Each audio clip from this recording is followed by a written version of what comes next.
sitting right there. What's she sat there for? She likes being outside, I think. Yeah. She looks so beautiful. Do not do this. This is 160 kilos, 1 rep max on the deadlift with the biggest hitch you've ever seen. I don't recommend doing this at all because that form was atrocious. But this is a 5x5 session with 132.5 kilos on the deadlift that I did the other day. Welcome to the video, by the way. This is Albert Aldridge of albertaldridgefitness.com, the nutrition coach.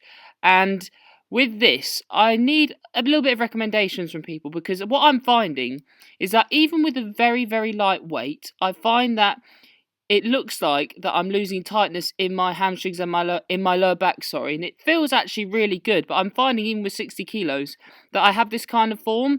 And what I've found from comparing to other people online, because I like to look at people like George Lehman, I think he's called, the powerlifter, the way he does his deadlifts, because he's a conventional deadlifter.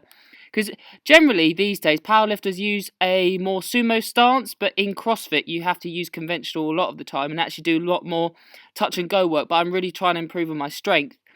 And what I'm finding is that they have a kind of similar looking form to what I'm using here.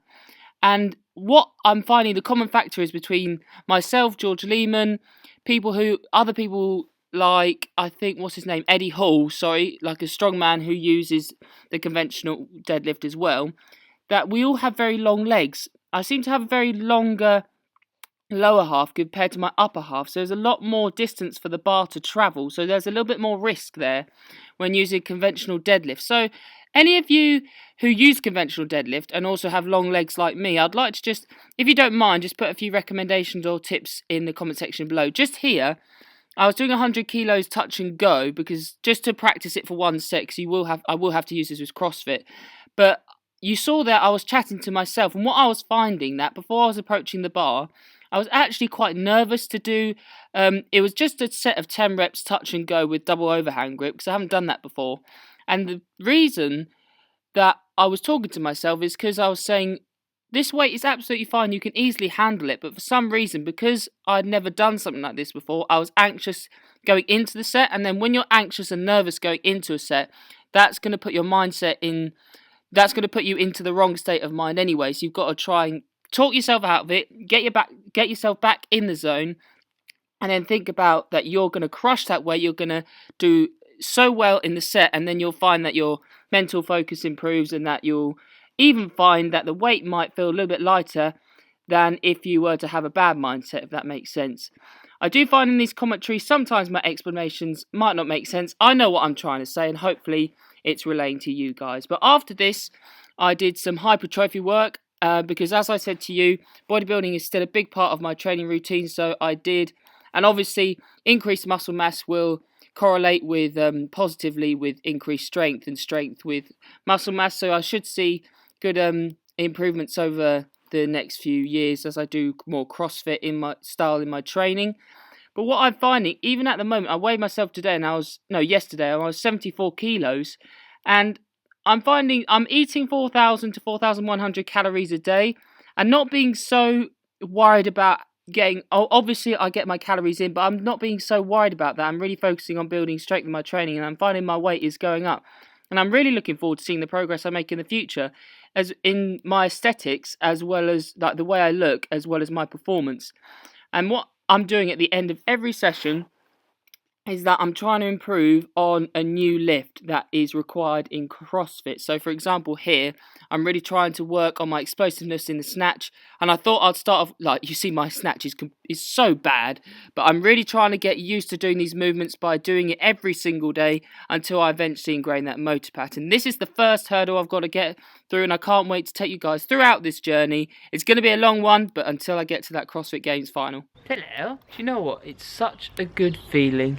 It was only a couple of months ago when I had to do my early morning clients in the frost, and it was so cold. But now I'm still wearing quite a few layers, but I can just relax now because there's the sun, and when it's sunny, life is good and it's warm. This morning I went for a run and then I came back. I trained at home because I was training a client this morning. I do have another one at 12:30 today. I did half an hour of weighted dips with 15 kilos extra, really trying to work on the explosiveness from my triceps, but I'm also trying to develop my chest area because who doesn't want a bigger chest? Then I did some tricep work by doing some skull crushers and some kickbacks in the garden. And then I finished it off by doing a few rounds of burpees. Always trying to work on that endurance and building that engine. And as you know, I always start off my day by doing a 4-mile run, and I'm going through a few different playlists at the moment, and today I decided to listen to Stevie Wonder. I was running, but it kind of turned into a little bit of a dance run. You can't really help it when you listen to Stevie Wonder. The run I do quite slow. Flipping it. What's that? What's that bird up there?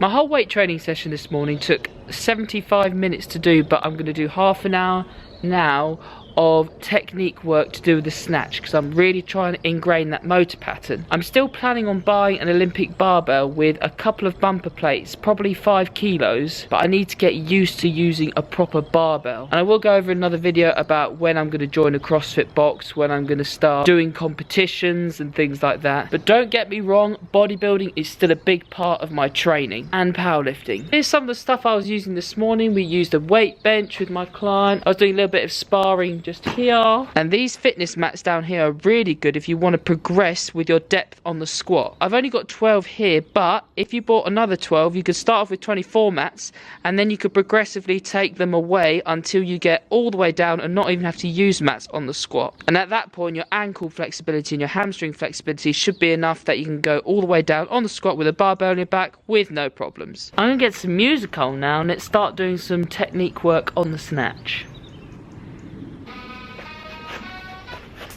Oh, yes, Daddy. Music is a world within itself. The language we all understand. With an equal opportunity for all to sing, dance, and clap their hands. Just because a record has a groove, don't make it in the groove. You can tell right away at letter A when the people start to move.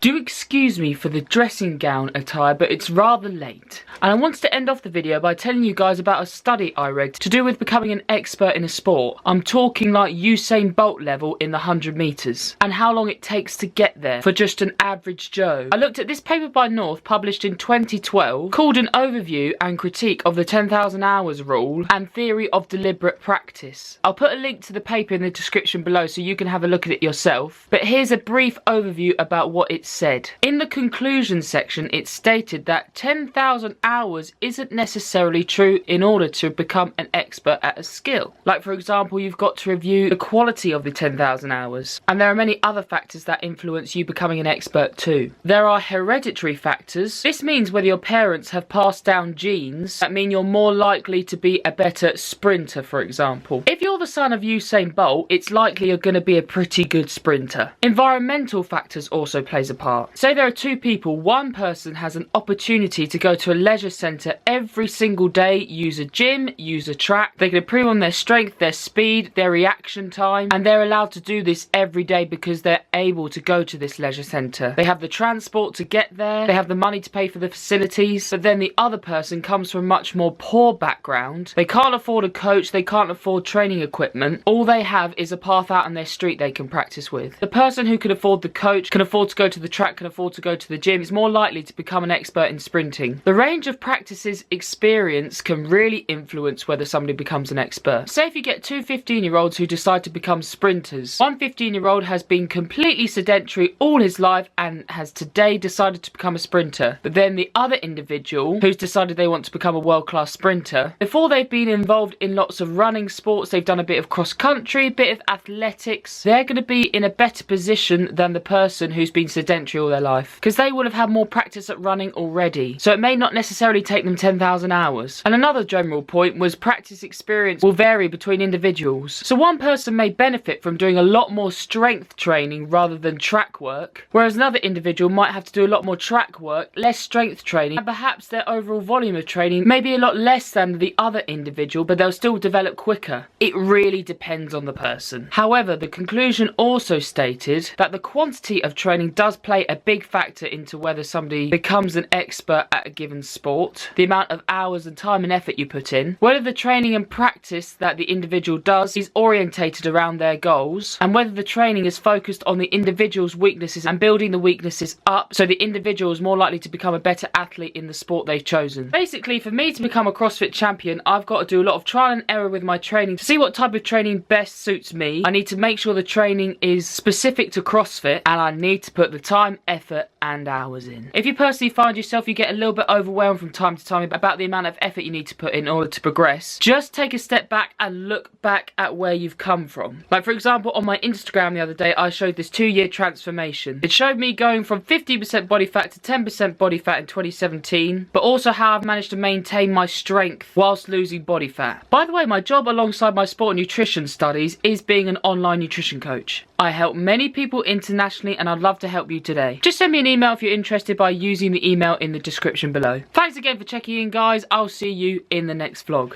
It's gonna be a lean bulk full day of eating. Nice. You can feel it all